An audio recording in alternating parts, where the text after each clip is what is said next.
सार नाम जब दूंगा तू योग्य हो जाएगा। और परमात्मा ने बताया कि मेरा वहाँ आश्रम है, तू वहाँ आ जाना।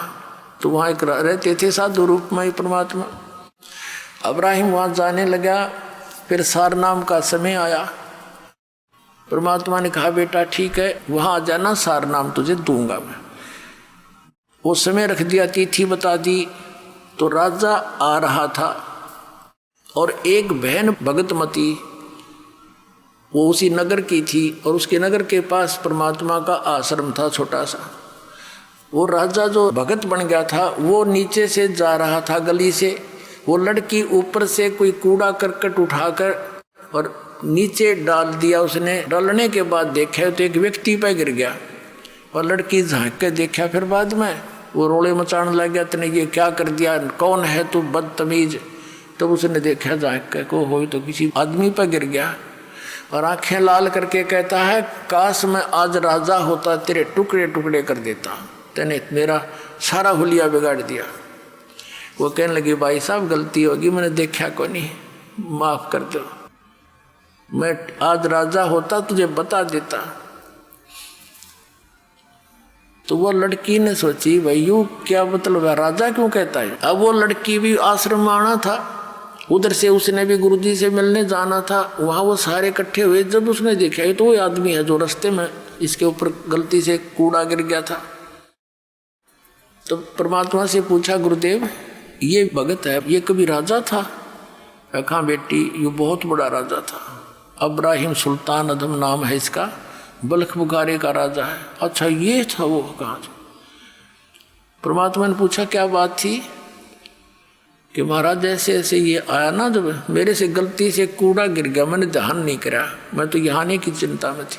इसके ऊपर जब कूड़ा डला तो इसने बहुत बुरा बोला, तो मेरे तो बहुत गालियाँ दी और कहा यदि आज मैं राजा होता तेरे टुकड़े टुकड़े कर देता। कहा अच्छा बेटा कोई बात नहीं, ये राजा था बेटी, इसमें कोई शक नहीं, बहुत बड़ा राजा था। अब कुछ देर के बाद उसने प्रार्थना की कि गुरुदेव आपके दास को सार नाम की दया करो, यदि योग्य हो गया हो। तो परमात्मा बोले बेटा अभी तो तू राजा है, जब दास बने ना जब आइए, 1 वर्ष का समय दे दिया। अब वो कहना जी मैं तो आपका दास हूँ। हे मालिक अब कहाँ राजा, मैं तो आपका दास हूँ। कहना बेटा ये तो ऊपर ले मन तो बोल रहा है, तू अंदर से राजा है।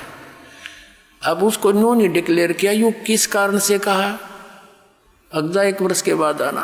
अब गुरु जी का आज्ञा सिरोधारिये, उठ कर चल पड़ा जैसे आपकी आज्ञा हो। 1 वर्ष के बाद निर्धारित समय और निर्धारित दिन के इस समय तक आना है तेने वहाँ उस दिन।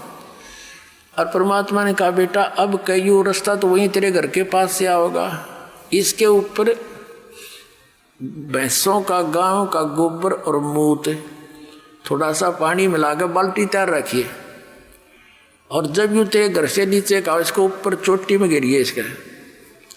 वो लड़की तो सवेरे बना के सारा सामान तैयार होगी और नो देखा कद से आवेगा, उसने आना ही था क्योंकि निर्धारित समय दे रखा। वो नीचे से आ रहा था, उस लड़की ने जचा के ऊपर तो तरडा ला दिया और सारा उड़िया बिगाड़ दिया उसका। और फिर ने बोली भाई साहब गलती होगी मेरे ते, माफ़ करियो।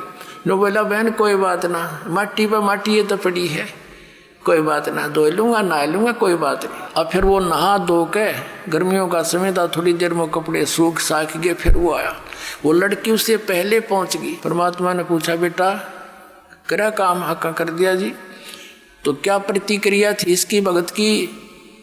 वो लड़की बोली जी आज नो बोल आयु कि कोई ना बहन ये तो माटी पर माटी पड़ी है, धो लूँगा साफ हो जाएगी कोई बात नहीं। कहा बेटा आज यूँ योग्य हो गया सार नाम के, आज दूंगा इसने।